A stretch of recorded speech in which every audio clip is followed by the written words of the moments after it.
उच्च जातीच्या स्त्रियांना ते प्राचारण करतात आणि आपल्या स्त्रियांना सांगतात की मार्गदर्शन करायला लावतात 1947 मध्ये. आणि 3 वर्षानंतर बघा, काळ बघा, 3 वर्षानंतर नागपूरमध्ये 1930 मध्ये 10 ऑगस्ट 1930 मध्ये महिलांची स्वतंत्र परिषद भरते. हा बदल आहे. हा बदल काय दाखवते तर डॉक्टर बाबासाहेब आंबेडकरांनी जो महालचा सत्याग्रह केला तो पाण्याचा सत्याग्रह नव्हता, तो सांस्कृतिक बदलाचा सत्याग्रह होता. एवढा सांस्कृतिक बदल स्त्रियांमध्ये घडवून आणलं. म्हणूनच 1930 मध्ये स्वतंत्र पहिली दलितांची परिषद भरते.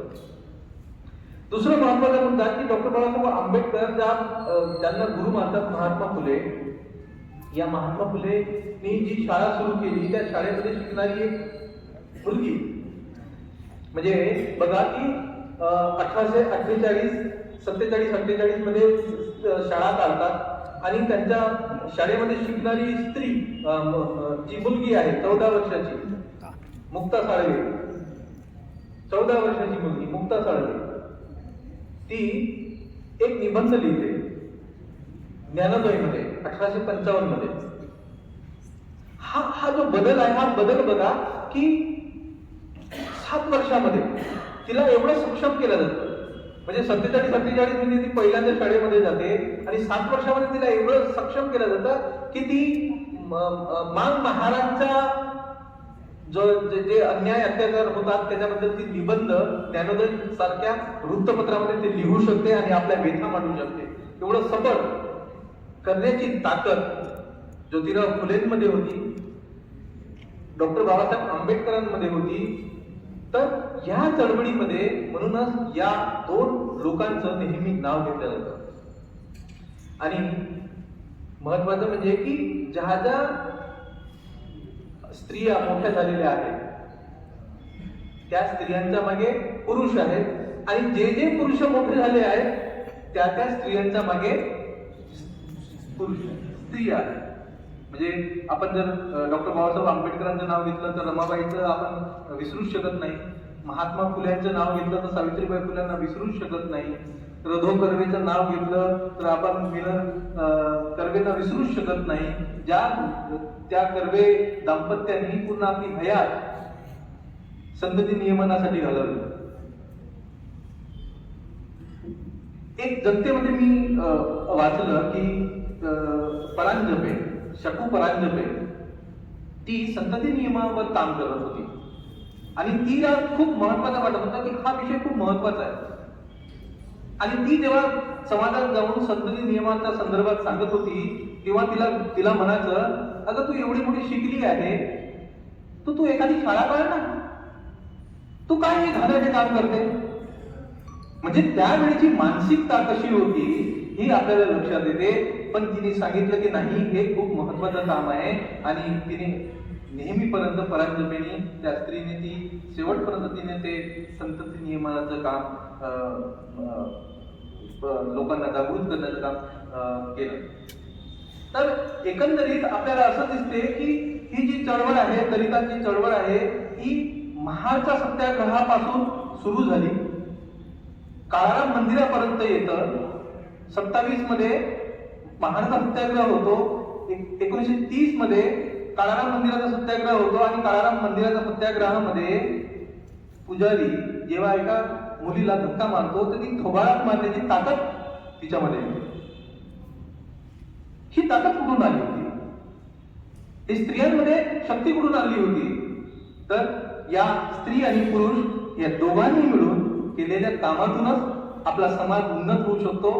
हे जे समीकरण आहे, हे समीकरण फक्त आणि फक्त हे आंबेडकरी चळवळ सांगू शकते. म्हणून डॉक्टर बाबासाहेब आंबेडकरांनी 1944 मध्ये जी मांडणी केली होती की भारताचा इतिहास दुसरा तिसरा नसून इथली जी विचारधारा आहे, या विचारधारांचा संघर्ष आहे. जी एक विचारधारा समतेचा पुरस्कार करते तर दुसरी विचारधारा या समतेला दाबून टाकण्याचा प्रयत्न करते आणि तीच विचारधारा दाबण्याचा प्रयत्न केला. म्हणूनच स्त्रिया एवढे वर्ष उपेक्षित राहिल्या.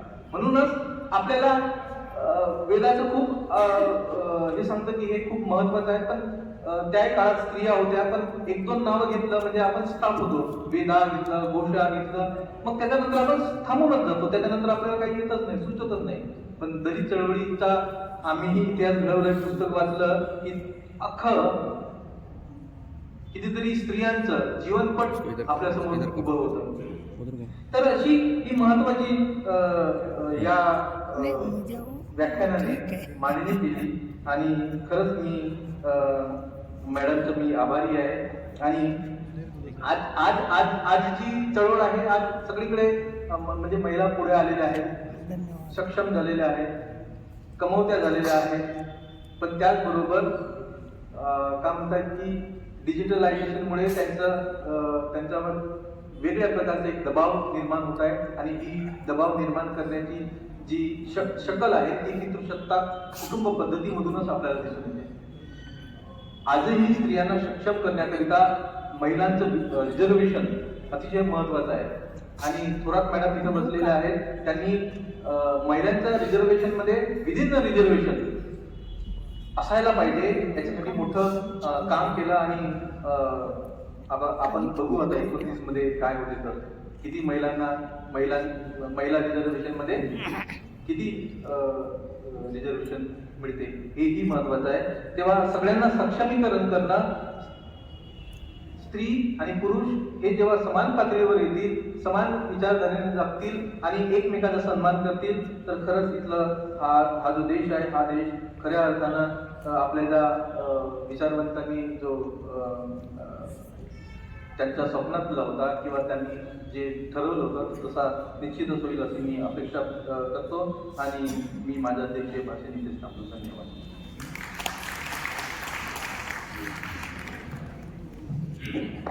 धन्यवाद सर.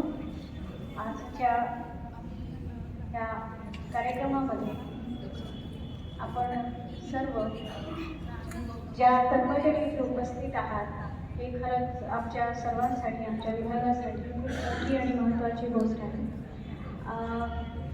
आता आपण कार्यक्रमाच्या शेवटाकडे वळत आहोत.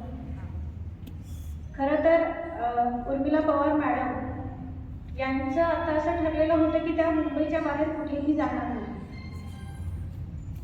हे त्यांनी ठरवून टाकलं. त्यांनी खूप सारे कार्यक्रम जे होते ते घेतले नाही. अगदी अक्षरशः ऑनलाईन बोलायचं असेल तरीही त्या खूप विचारपूर्वक कार्यक्रम स्वीकारत होत्या. परंतु त्यांनी आमच्या अध्यासन केंद्राची जी काही विनंती आहे ती त्यांनी स्वीकारली आणि त्या इथे उपस्थित राहिल्या. ही खूप महत्त्वाची आणि आमच्यासाठी अभिमानाची गोष्ट आहे. तर त्यांचं जे भाषण आहे ते झालं आहे, सगळं तुम्ही सर्वांनी ते ऐकलं आहे. जवळजवळ 1 तासपेक्षा जास्त त्या बोलल्या. पण मला त्यांच्या बाबतीत एक गोष्ट तुम्हाला सगळ्यांना सांगायची आहे की जेवढे पण पेजेस त्यांनी आत्ता आपल्यासमोर वाचले, त्यातले मुद्दे त्यांनी बघितले, हे सर्व त्या वयाच्या 81व्या वर्षी स्वतः टाईप करतात. त्यांचं जे काही लिखाण आहे, वृत्तपत्रीय असेल, पुस्तकांचं असेल, त्या दररोज उठून असा एक दिवस जात नाही की त्या दिवशी ते टाईप करत नाही. त्या कॉम्प्युटरवर स्वतः टाईप करतात त्यांचं कोणतंही लिखाण. आणि वयाच्या 81व्या वर्षी हा जोश असणं ही खूप मोठी गोष्ट आहे. तर आदरणीय उर्मिला पवार मॅडमचे विद्यापीठाच्या वतीने, अध्यासन केंद्राच्या वतीने, डॉक्टर बाबासाहेब आंबेडकर विचारधारा विभागाच्या वतीने मी मनापासून त्यांचे आभार मानते. त्याचबरोबर आजच्या कार्यक्रमाचे अध्यक्ष डॉक्टर अविनाश फुलझिले सर यांचेही मनापासून आभार मानते. या कार्यक्रमासाठी विद्यापीठातील विविध विभागातून इथे उपस्थित असलेले प्राध्यापक, संशोधक, विद्यार्थी यांचे मी आभार मानते. त्याचबरोबर या कार्यक्रमासाठी या शहरातून आणि शहराच्या बाहेरून इथे उपस्थित असलेले सन्माननीय लेखक या सर्वांचेही मी आभार मानते. तसेच चळवळीतील कार्यकर्ते यांचेही मी मनापासून आभार मानते. आमच्या विभागातील सर्व प्राध्यापक यांचेही मी आभार मानते. सर्व विद्यार्थ्यांचे आभार मानते. या कार्यक्रमाला सुरुवातीपासून अगदी आतापर्यंत उपस्थित असलेल्या सर्व पत्रकार बंधू भगिनींचे आभार मानते. या कार्यक्रमासाठी आमच्या विभागातला जो नॉन टीचिंग स्टाफ आहे त्यांनीही खूप महत्त्वाची भूमिका बजावली, त्यांचे आभार मानते. तसेच विद्यापीठाचेही आभार मानते, त्यांनी हा हॉल आम्हाला उपलब्ध करून दिला. त्याचबरोबर या कार्यक्रमामध्ये प्रत्यक्ष अप्रत्यक्षपणे ज्यांनी ज्यांनी आम्हाला सहकार्य केलं त्या सर्वांचे आभार मानते. आणि हा कार्यक्रम आपण राष्ट्रगीताने समारोप करणार आहोत. तर मी सर्वांना विनंती करते की आपण राष्ट्रगीतासाठी उभं राहू.